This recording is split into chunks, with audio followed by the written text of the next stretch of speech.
All right. Over to you, Shiva. All right. Thank you, Vaibhav. Sounds good.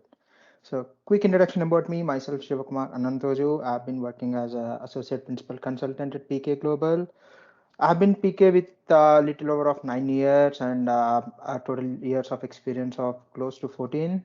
And I primarily work on Microsoft technologies, and I believe I've started at Microsoft .NET 1.0 back in 2007.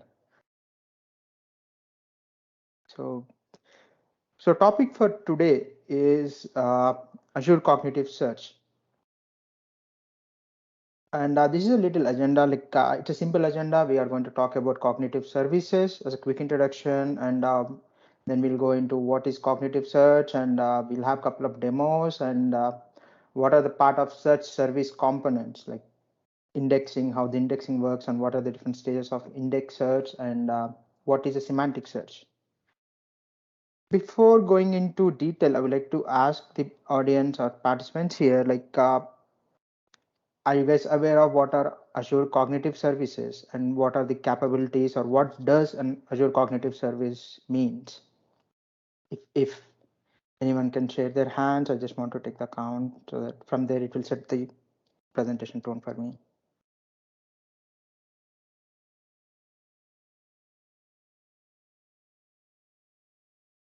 Do you have the count, Vaibhav? How many?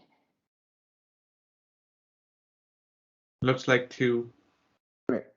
So, little brief introduction about Azure Cognitive Services. Azure Cognitive Services are AI-based services which will allow any developer to consume all these REST APIs built to implement the AI solutions without writing much of code. They are all like no code platform-based or platform as a service APIs. There are four major components of Azure Cognitive Service. One is vision. So vision comes with the computer analysis vision, such as the optical character recognition API, image analysis APIs, spatial analysis API, face API, which will even recognize the face and in any of the images. And it does allow you to have a custom API where we can draw our region of interest on any template, and we can consume that, and we can extract the details from the images. Second API group, what we have as part of cognitive services is speech. There are different speech services such as like speech to text, like when we are using a microphone over the phone or over any mobile app or any web app, like if you want to convert to a text format, like a transcript, when you have a customer service conversation, we can record everything, convert it into text, put it as a transcript, and use it as a log reference or use it as a future reference. Text to speech, translating any uh, known words to speech so that it can be read as audiobooks, any of such that, like speech translation. Speaker recognition, say for example, in most of the webinars, after the recording, when it comes with a transcript, say for example Zoom, it does recognize who is the speaker based on the settings and based on the voice. And also the intent recognition, not all the times the search is based off a simple text. It does need to understand what is the intent of it. And all these APIs can be used as is, or we do have a provision to create a custom API where we can create our own custom tokens and custom analyzers to understand and to implement as per our business needs. Third group comes as a language, where we do have LUIS, the language understanding, which obviously work in tandem with speech translation and also the intent recognition. Then we do have a Q&A maker where it will allow us to do an interactive conversation apps, could be mobile apps, could be chat apps, could be web applications. Then we have text analytics where it can this API can be used to understand how many prepositions, how many nouns, how many verbs are part of the text, so that it can give us a scoring and it can give us the intent, and we can build more user-friendly applications. And of course, we have the translator to convert any text to the regional languages or any regional languages to the common language, say for example, English or such that.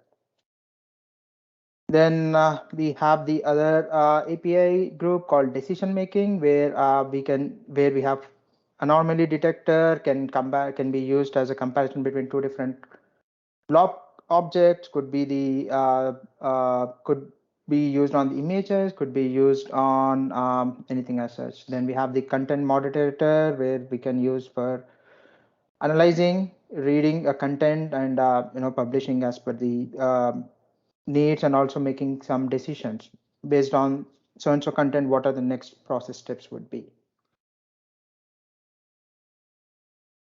And I think Vaibhav, like how would I change to my camera here? I think I can only see yours. Can you see me on your screen? I can see you as well as I can see your slides as well. Okay, sounds good. All right, so let's talk in detail about cognitive speech, and do let me know if I'm going little ahead and then jumping too fast, so that I can slow down myself. Sounds good. I will also let you know if anyone asks any questions on the chat. Sure, Vaibhav. So what is an cognitive search, or what is an Azure Cognitive Search is? It's a fully managed platform as a service to reduce complexity and scale easily, which means that we don't need to, or a developer does not require to write zillions of lines of code to implement a simple search API. We can use the entire cognitive search API as is. And the best part about it's not completely built on OData framework, but it does support the OData expressions for filtering, for grouping, for retaining some of the counts, and also some other attributes which can be passed through a GET request, also the POST request. It does work on top of all the cognitive services what we have just discussed or just seen about, like vision, text, the language APIs, and also the decision making. And it does allow us to search on any structured data, any unstructured data, any file formats it can support. There is no defined data source or a data structure we need to have to use the cognitive search. And there won't be any application, I would say, which requires a search, which does not require a search. Like search is a very small term to use or to discuss, but the usage, the impact, the advantages are seamless. A cognitive search, let's talk about what is a cognitive search and how it looks on an application level, and how it can be visualized, and what are the components of a cognitive search. There are two basic or two important components of a cognitive search. One is the index engine, the other one is query engine. What does an index do here? Like as per this, the picture here and the way it gets implemented, the data structure does not need to be indexed, formatted, structured, or it could be any flat files. It does not need to be a structured data. So the cognitive service can take any data, it can work on any data. It can use the indexing engine to compare, to read the engine, to read the data, to form an indexing, and the query engine will work on top of the indexes. It does not work on top of the data. It works on the indexes to retrieve the data as per the query request or as per the user request. Let me quickly jump into the portal here, and let me show you how to create a service, and from there we'll take furthermore examples. So let me start with the cognitive search.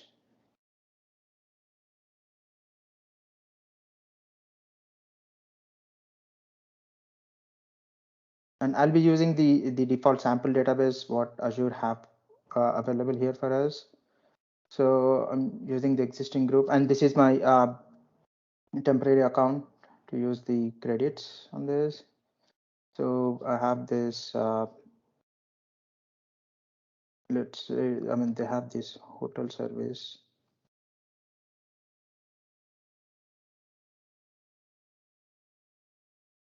Okay.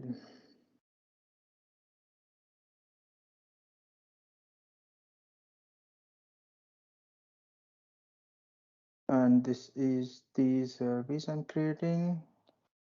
We are not scaling at this moment. I'm just using the defaults everywhere. So let's review and create.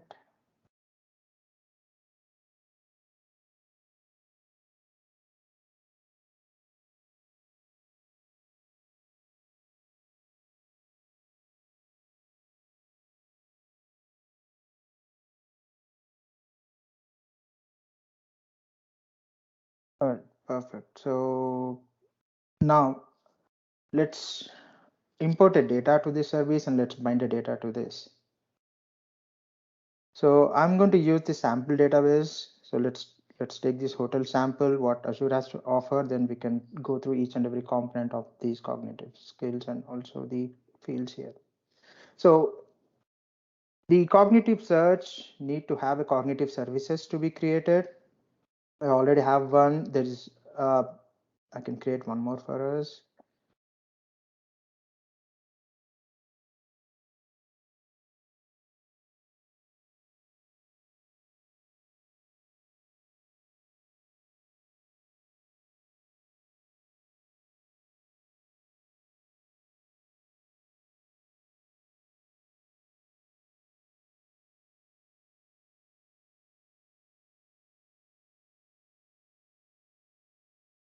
So this is the standard service, and I just named as Omaha Cognitive Services 2.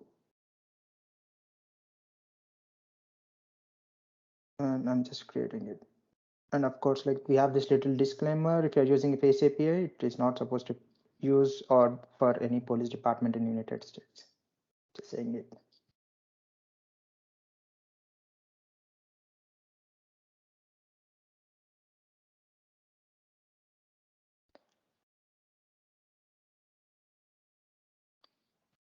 Okay, once I have my service here, just refresh the cognitive services section.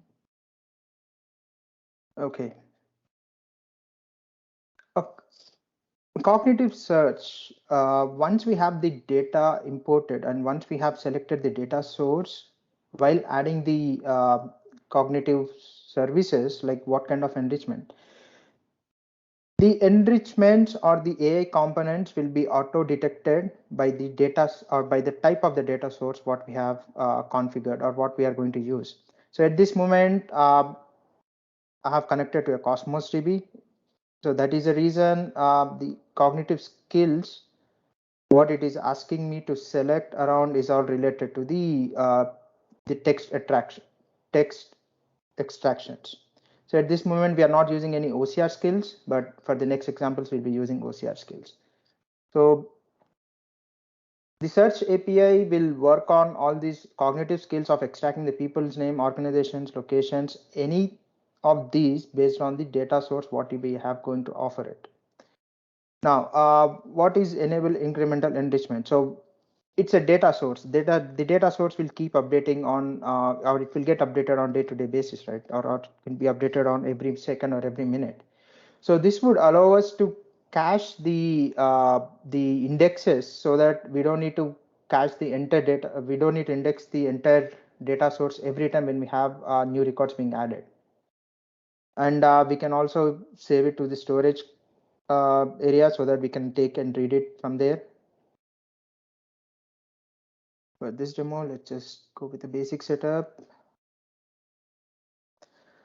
And these are all the fields from the Cosmos DB, the sample data, what we have here. And there are different attributes, what we can see here on each and every data source. Retrievable, these are all the fields which can be returned as part of your search API. These are all the return fields or return properties.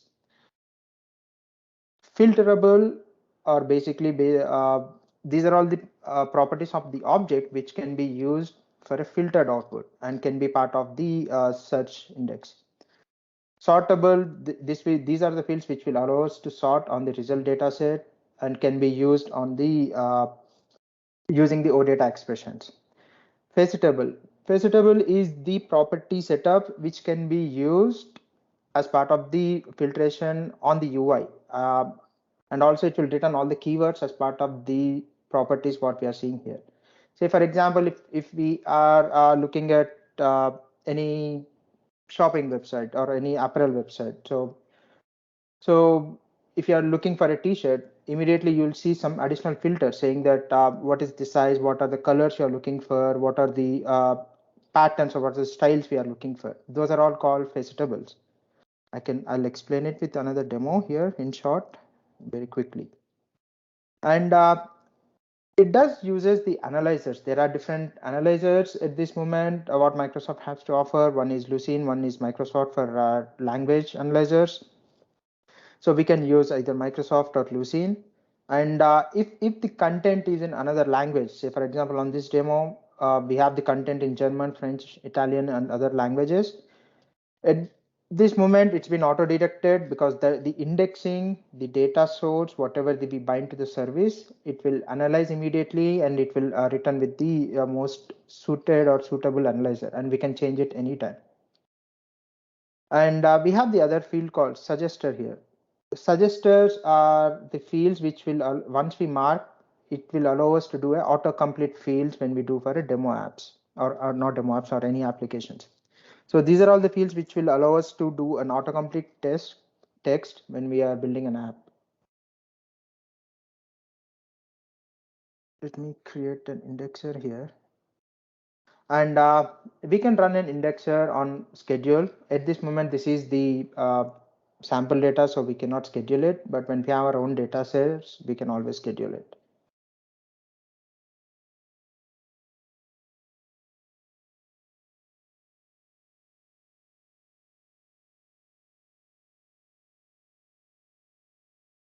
So we just so what is an index and what is indexer, but we will go in detail about what is an indexer is here.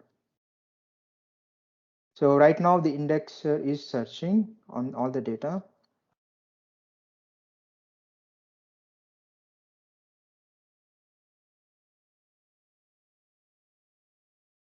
This is what different stages of indexer. Whenever a data source is binded to a service or a search service, the first step is it will do a document cracking. Document cracking is nothing but extracting the metadata and content of a data source. It could be, in this case, it is a Cosmos DB, but it could be any data. If it is a PDF, it could be, the search service will apply the OCR scale set and the computer vision APIs to read the data and extract the images out of it.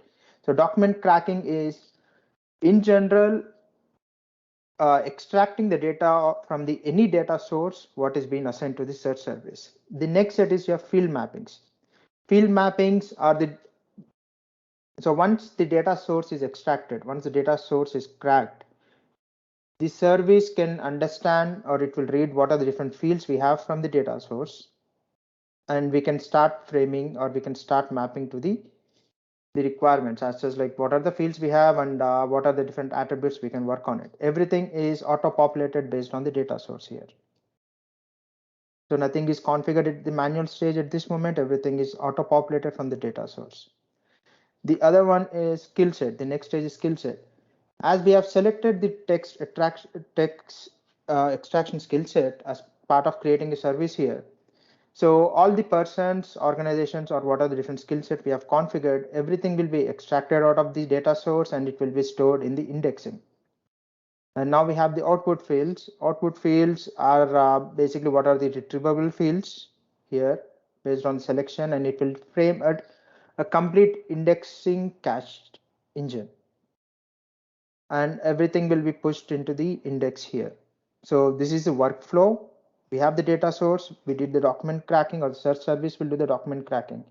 It will apply the cognitive skill based on the skill set what we have selected for. Then it will work on the skill set execution, map the output fields, and it will push into the index here. We will talk about the knowledge store and what can be used out of this index data and where it can be used in a little bit.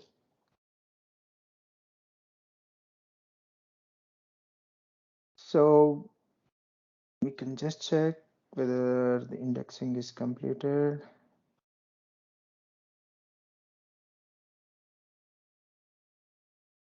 So it's taking a little more time. It's almost there.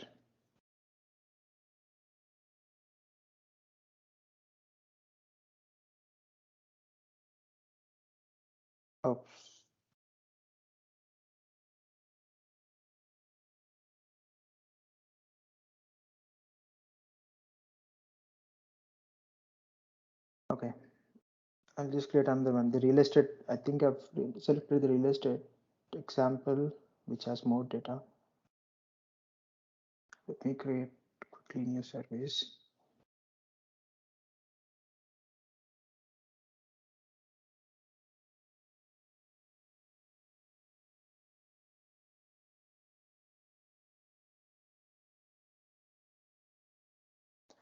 Demo.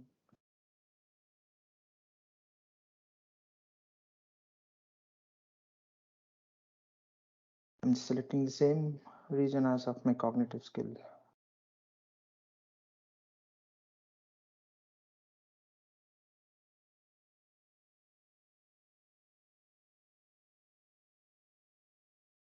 Should be all there in a second.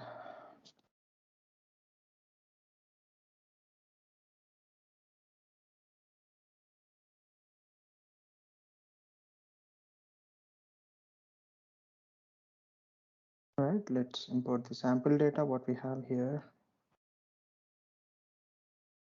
Sample. I'm attaching the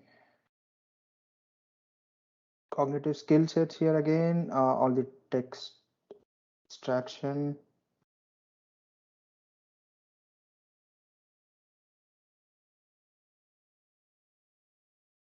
Just leaving as is.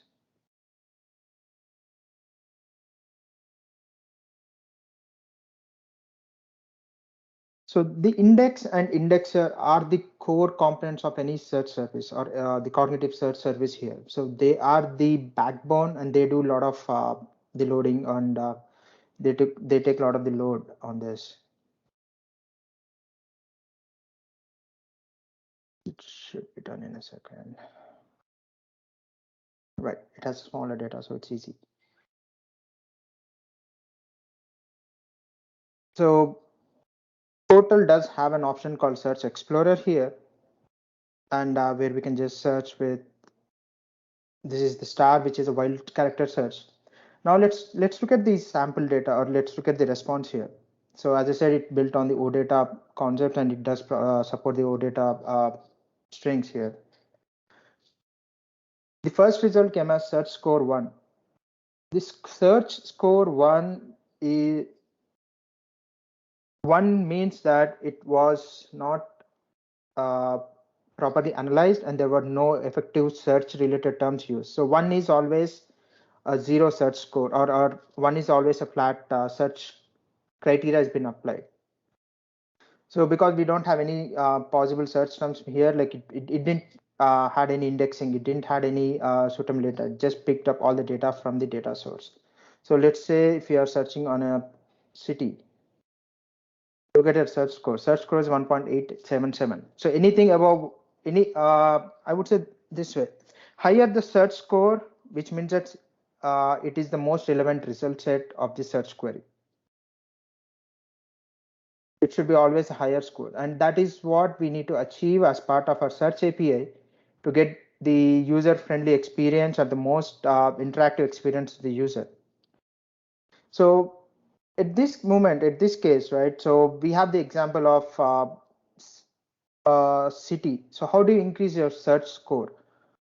So we can go to indexer. So we can go to index. We can create a scoring profile. So scoring profile enables the service, and it will allow us to create on the same result set to get the more relevant results, or it will try to push the more relevant results. Say for example, if I'm trying to add a scoring profile based on a city,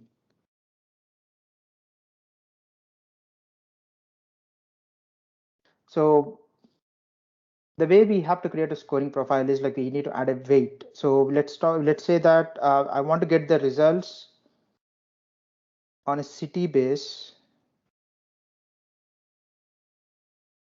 So when we are giving a weight number, it will always be multiplied by 2. So if I'm giving a weight number of 2, the weight is multiplied by 2 times, like 2 times 2 is 4. because there's a multiplication factor, it cannot be multiplied by 1. And let's say that if I want to have an hotel name and I'm trying to multiply by 3, the weight score of this field at this moment is 6. So what it will allow us to create is it's the same result set, but if you want to push the scoring, let's say that if we are searching for a hotel out of Seattle, but if I want to get a result set close to downtown, we can do a scoring on the zip code, or we can do a scoring on the rating. Try to push the more relevant results, or try to push the more required results, so that user can be more better advantage, take more advantages of this search APIs here. So let's see how that the scoring profile would work. So I'm still searching for the same Seattle here. Still I got the same score, 1.88877, but we need to say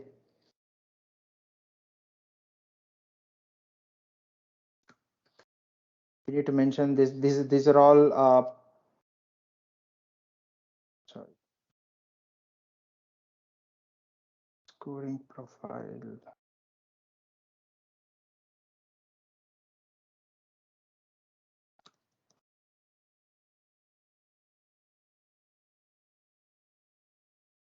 Sorry, 1 second.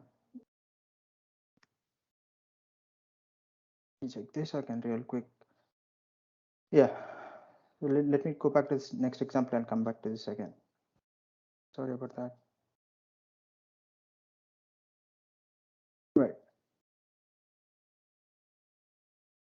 Scoring profile. Yeah. So this is how we can test the API in a Search Explorer. Then let me go back to the other demo here.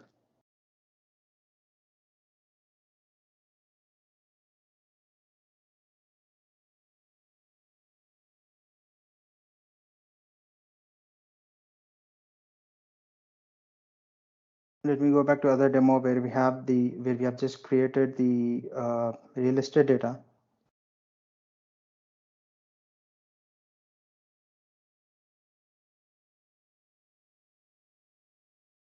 Still continuing. All right, I have created a demo here.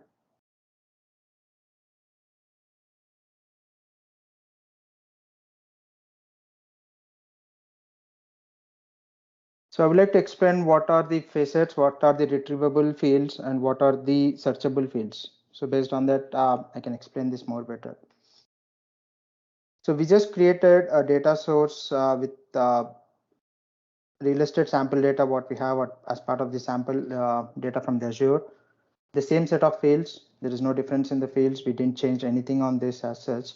And I'm going to use this create demo app from here to see how a sample application can look.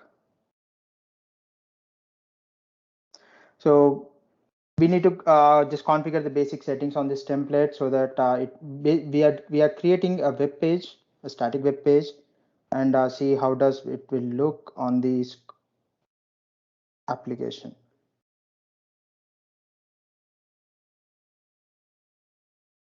So on the sidebar here, we are setting up some filtering components. All the filtering components and should be a facetable and filters. Then only we can apply on the search grid. And on the search bar here, we are allowing us some of the fields so that we can do an autocomplete and search by field regions.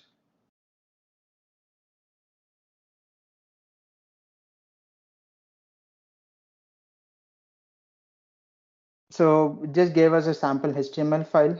I'm just working off of this HTML file. So let's say I'm still using. So let's compare this result set with indexing.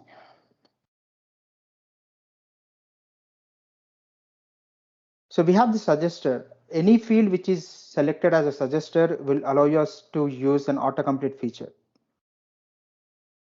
So at this moment, our city is selected as a suggester or a suggested field. So with the sample example, if you start typing a field, it will allow us to do an autocomplete and it will allow us to do a quick search. And based on the data what we have configured here, we have facetable fields as number of bed, bath, and what is square feet, days on market. We have few fields configured as facetable, and all those facetable fields will be returned with the required result set, which can allow us to do a quick filtering on the UI. And as we have selected the description and the source as part of the demo template, this can be configured as the sample app here. And this is only for quick viewing purpose. This is not for production, but this will allow us to understand what are the different fields and how they work. So any numeric fields can be used as a range, and any text fields can be used as a status filters or a filters with the checkboxes, so that it will do a quick search. As we are searching here, the API is being called in the backend, and they are getting filtered not on the data source, but they are filtering the indexes. They are filtering the indexes sources. So all this search will not happen directly on the data source. They will channeled out through the indexes, and each index will be tokenized, and they will have their GUIDs and tokenized information. Based using those tokens, it will do a relevant search and it will return back the result set.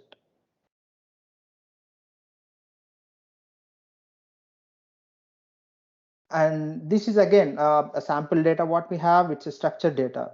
So structured data, it's easy. It's not still easy, but it's easy to get a search API to be built on. But what if the data source is unstructured? What we have a multiple data types as part of our data source. So we'll have another example of that. And yeah, let's talk about that example. And cognitive search even does support a fuzzy search. Fuzzy search here is like, say, for example, if I'm looking for a city name called Seattle, and if I misspelled it or if I mistyped it, still the search will return you with the most appropriate results. So let's look at that example as well.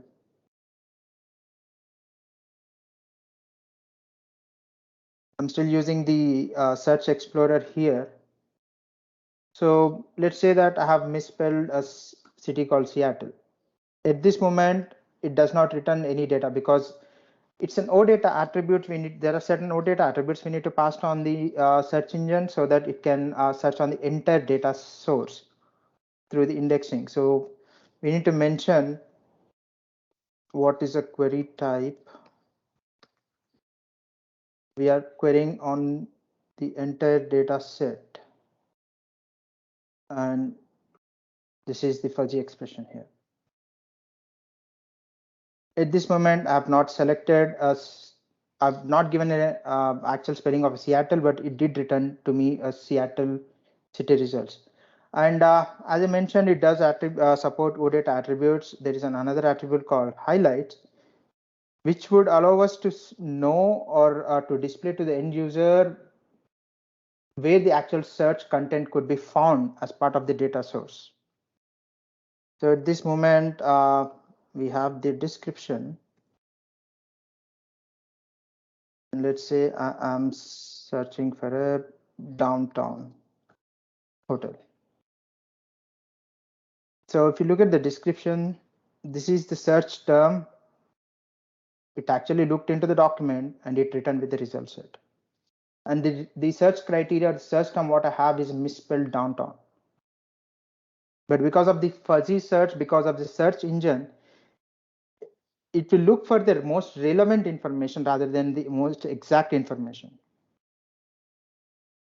And this is part of the cognitive skill set for and it does use the text skill set here to understand the intent, and it will return to the relevant results. As I said, like most relevant results rather than the exact results. And any other questions at this moment? I don't see anything on the chat. Okay. So let me create one a new service which would allow us to do search on the unstructured data.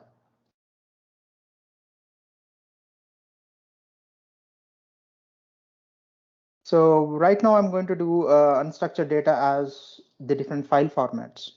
It could be PDF, it could be text, it could be images, it could be anything other than SQL or CosmoDB.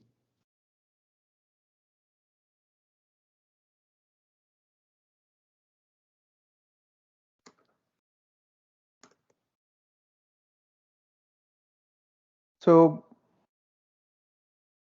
pretty much the service can be used in the industries where we need to search against the documents, not just on the data, not just on the search text. Say, for example, if we have the requirement where we have to scan the physical documents, and if you want to search on the physical documents, it can be used. This is one of the examples.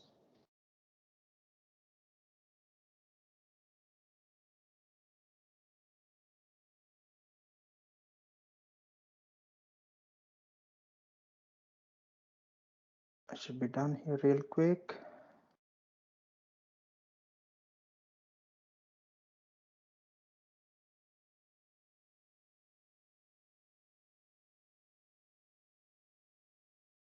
Okay, yeah. So as I said, let's to create a multi-format data, like we have to use a blob storage. So I have created a blob storage before coming to the meeting. So let me create a new blob storage so that I have the new data, I have the old data, which I don't want to use it for this demo. So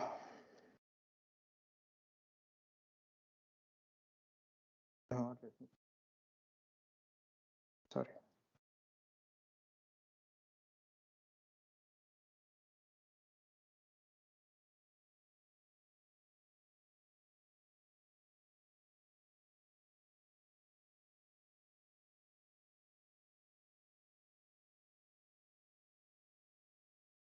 I'm giving it as blob anonymous reader so that we can retrieve the images path from there.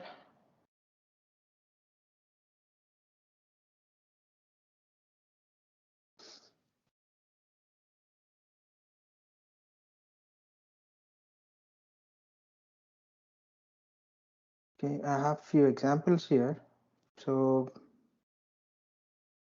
let me take the first image.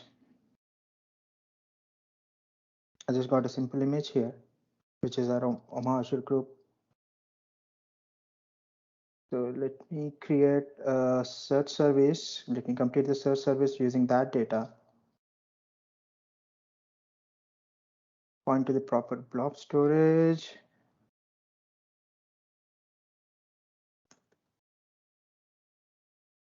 And the data to be extracted is both content and metadata, not just the metadata, so that we can search on all the possible attributes on the information. Pick up the storage account.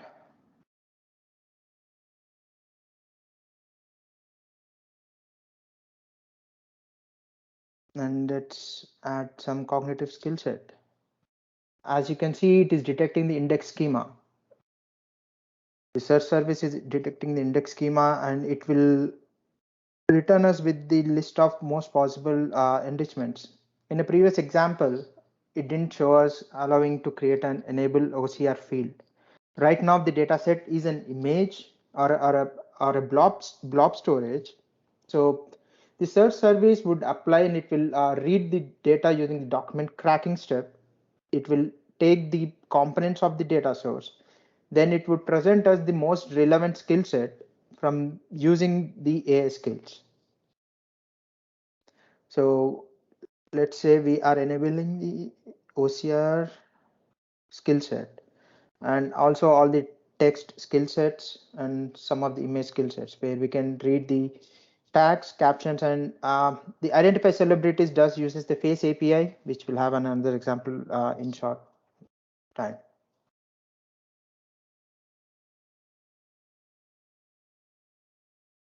Let's return the storage name.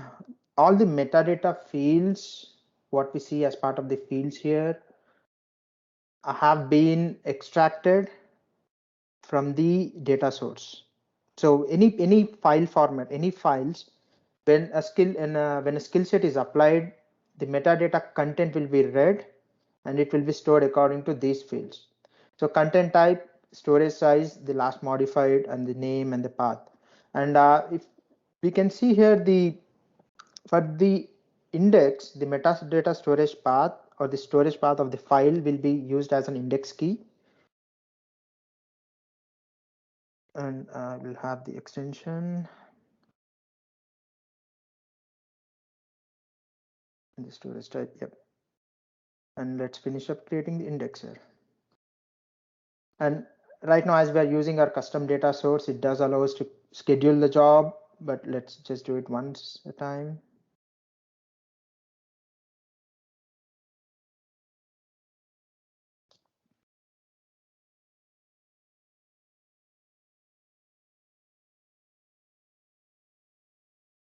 Okay, let's see whether the indexer got finished.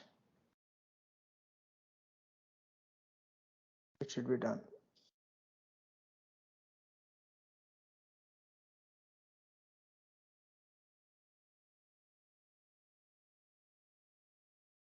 Just taking a little bit of time because it's an image.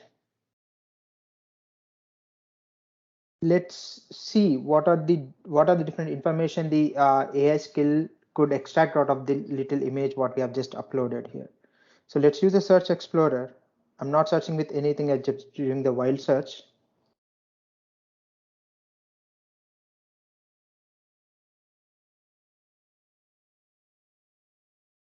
Let me open the image what I've just uploaded.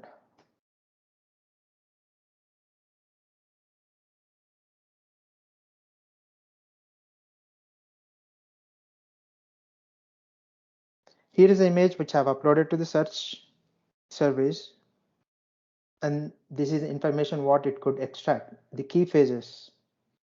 Omaha user group has been extracted out of the image using OCR skills, and it does read the content. So now at this moment, if I search for Omaha, it should result, it will return with the particular data set to me. And the image captions are the different tags. Look at the image, it's more of a drawing, it's more of a or I would say like AutoCAD drawing. It's not an entire proper picture here, so that is the reason it gave an tag called engineering drawing. It's a drawing image. So let's talk about a few more fields here, how we can manipulate the data. So this is the entire indexer definition in JSON format. So all the fields can be used or can be modified using the indexer definition on the portal, or the search API does provide a .NET SDK with REST APIs. So we can do with a .NET Core solution, or we can even make changes on the portal. All the field mappings or the output fields or any of the field data types can be modified using the indexer definition. So let's take an example here. The source storage, the source field name and the target field name here, it's the storage path as it's been used as the index key.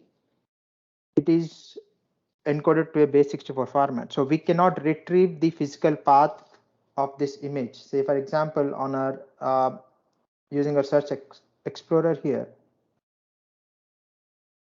as we did a wildcard search, look at the storage path. Like we cannot use this because it's all base64 encoded. We don't have a physical image path from this data source here. So let's have a new field here which can return us a physical source path which can be used to our examples moving further. So let's go back to the indexer. Let's manipulate the indexer definition, which would allow us to use a new field. So I'm just creating new more field here, field definition. I still want to use the media storage path, but I would like to have it as part of a new field type called file path. And I want to have it as a URL decoded format so that I could use in my application, and it does not take any other additional parameters. Saving it.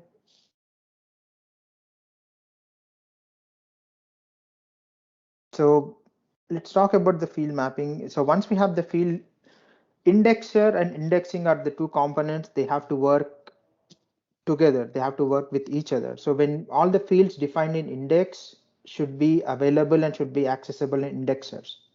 So as this new field path we have just created, it gave you a message saying that it is not accepted because it cannot identify in the field definition. So we can go back to the fields here in the indexes, and we can always add any additional fields. And these fields are not part of the data source. These are all your custom fields. So that we can probably concatenate more than one field and use it for our requirements or use it for our user purpose. So let's say let's add a field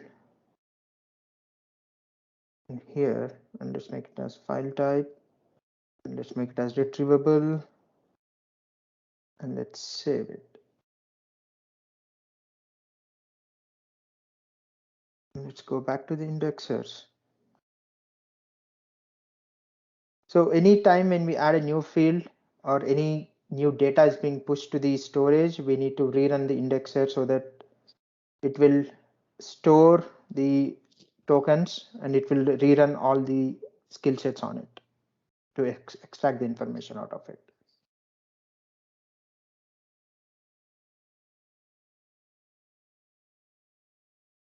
Let's take the example again of using Search Explorer. Just doing a wildcard search here. The file path is not done, return yet. Okay, let me add more files, then we can come back to this. So let's have a couple of more different file types here. I have PDFs, I have text files. Let's add it to the storage account and see how our skill set will perform on this.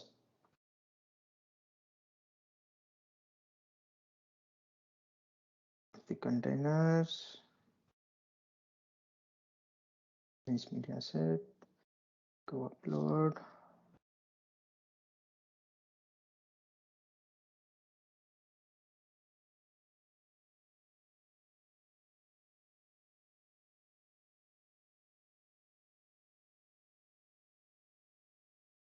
Right now I'm uploading a couple of PDF files, few more images, couple of text files. This is the most unstructured data what I could use for this example, so that we have all different data sources or data file formats.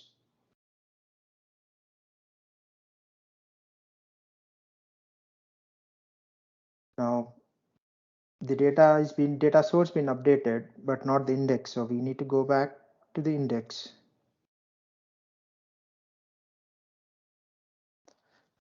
Let's reset because we just added a new field. So it has to be reset and published.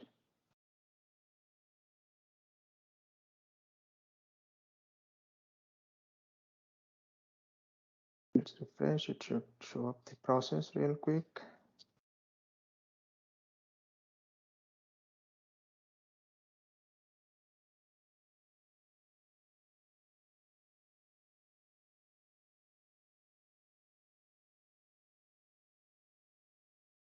So as we are talking and as the refresher is still in progress, so I would like to mention one more point here.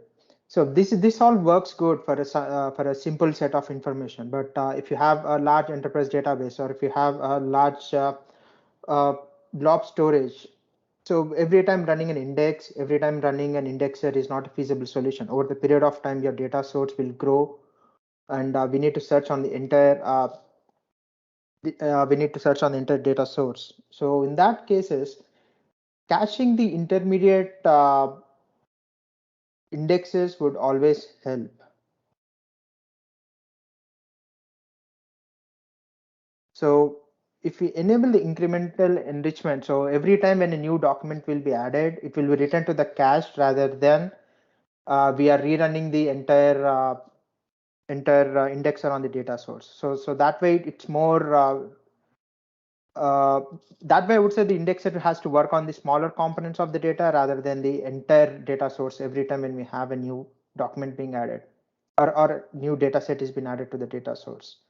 And this has to be stored in a data storage so that it will have all the tokens referred.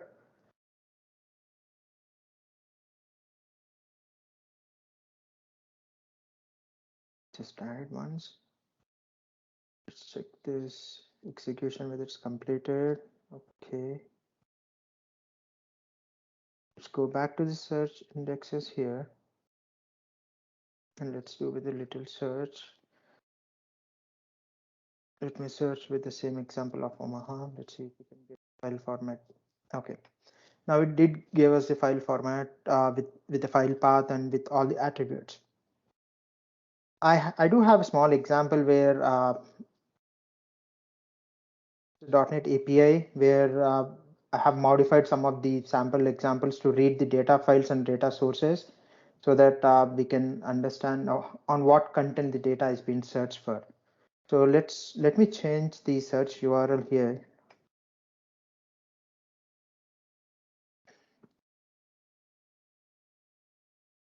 So that way we can run this application, how it can be used.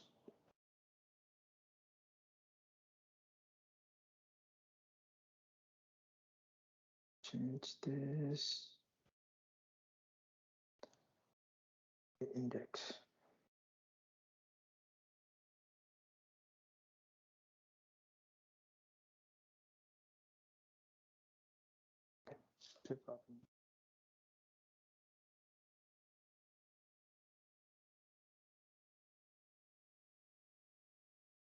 So these are the different files which we have just uploaded to the index and to the data source, to the blob storage. Let's search on the entire data set. Let's search with Omaha. So this is the image file. And the search reference is basically I've just highlighted the content on what contents of the attributes or what contents of the index the entire search has been applied here.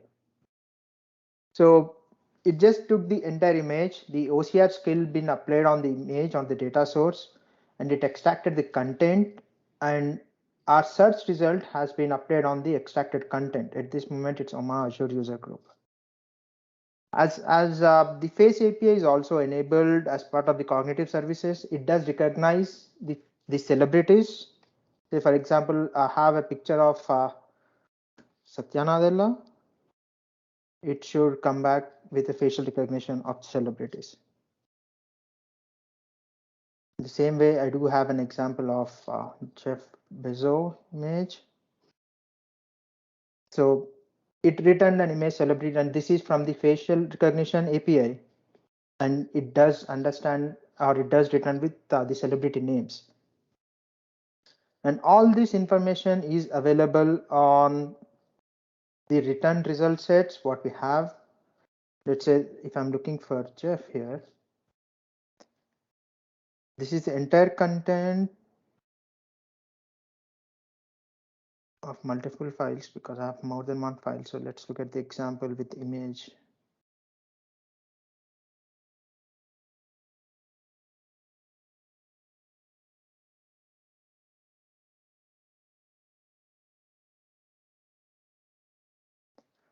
Right.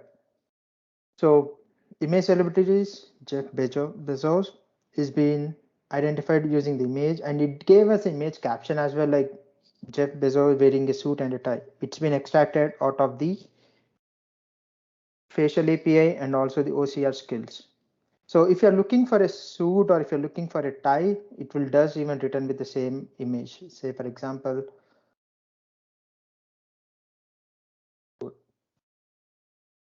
this is another example what I have.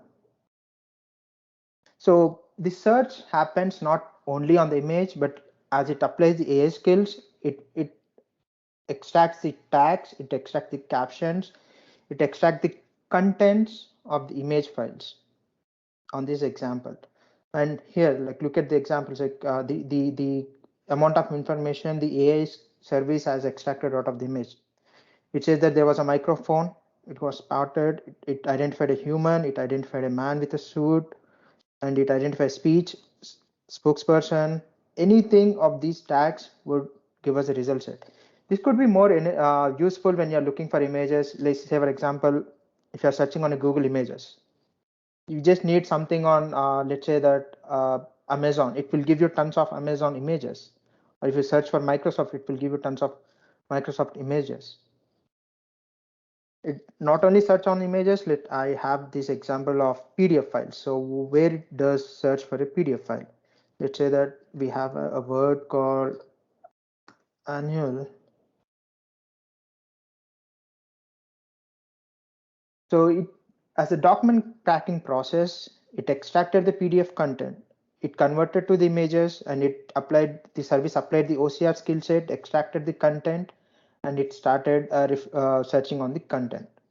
And this whole entire operation would be happening while importing a data set and while applying the indexes and while finishing the indexer run. So once the indexer completes its run, the search is as simple as searching on a record set, or search is as simple as searching on a data source.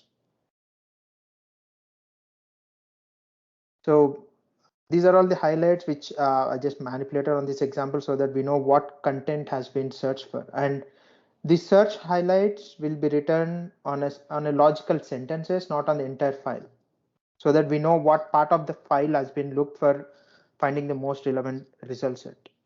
And on this example, I've used a PDF file, a document, an HTML, an image file, even the text files. So this is the entire data folder what I have been uploaded. So it's a most unstructured data source what we have, but the search, the cognitive search leverage the cognitive skill sets using the OCR APIs and the image APIs and also the text APIs to extract the text and the content and the intent. We could make use of the service to do the search at the most user friendly approach.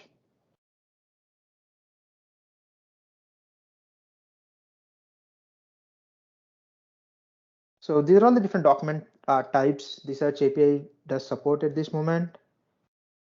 So it can support any formats, starting from PDF to simple as text file to as little complex as the PPT files and also the email Outlook email files.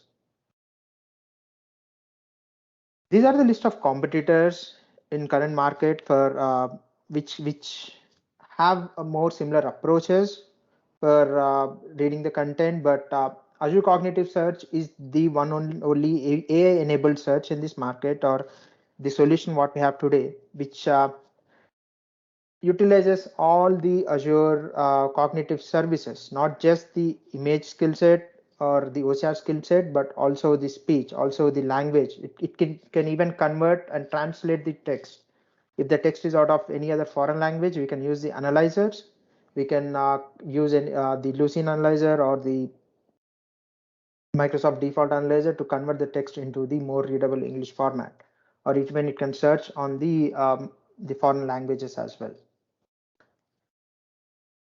Azure Cognitive Search does support a new feature called semantic search. Semantic search, it's a two-step process. So once Azure Cognitive Index search uses the index and it will use the indexer to find the results, a semantic search is used or it can be applied on the written top 50 result sets.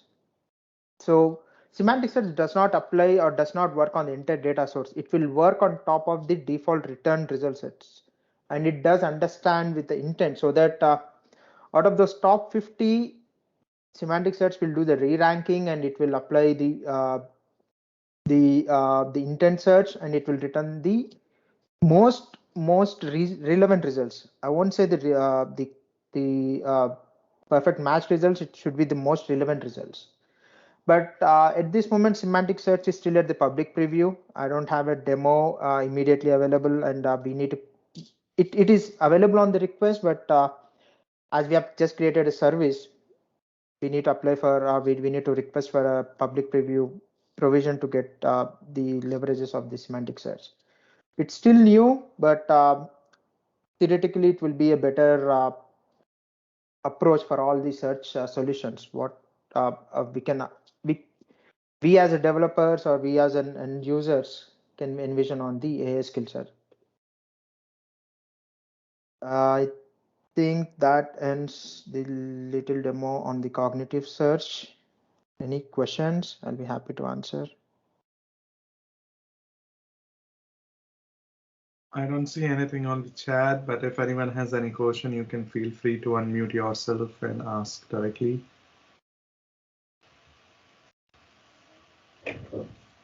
I guess not. Did I rush too fast? I didn't feel that. I mean, I think you did well. So Shiva, I have a question, Shiva. Sure. So as you mentioned, we have a large data sets, kind of a huge data. So only the option is the caching is the only the option. Is there any other options? We can. That's a good question. So Azure Cognitive Search does allow us to use replicas and partitions of the indexes, and also we can enable the parallel indexing. So parallel indexing is nothing but breaking down the entire data sets into mini subsets, and each index can be assigned to a smaller data source, and all this can be partitioned and can be used as part of one single service. Okay. Okay. Yeah. Thank you, Shiva.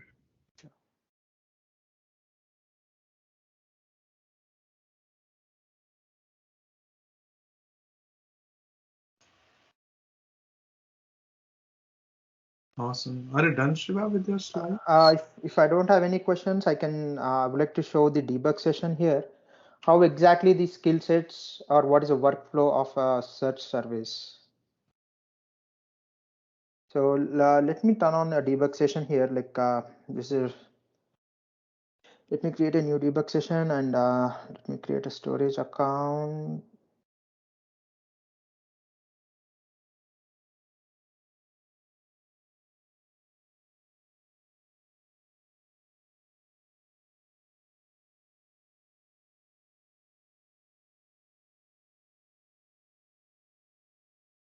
So it's a debug test.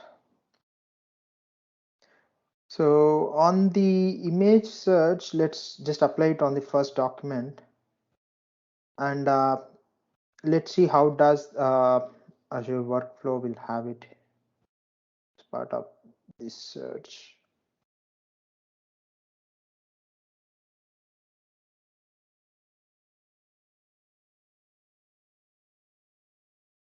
So as the skill set what we have selected as part of the search service here, we have selected the text and we have selected the OCR and images, and also we have selected extracting the celebrities and the images. So let's just wait as the session is about to complete.